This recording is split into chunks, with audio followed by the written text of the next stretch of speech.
What happened to your face? Nothing, I'm fine. Hey,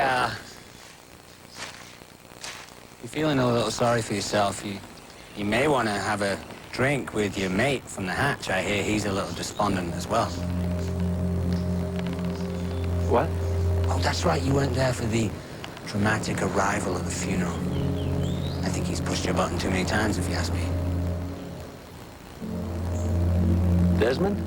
Yeah, Desmond. I'm sure you two have a lot to talk about.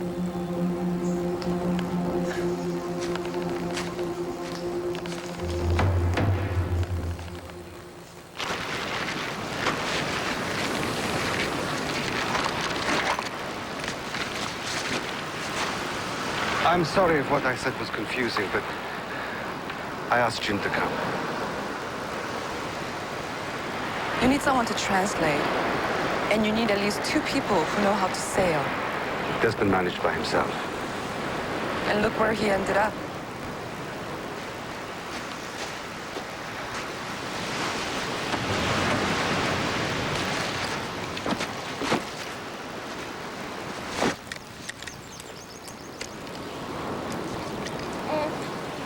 You're wasting your time, sister.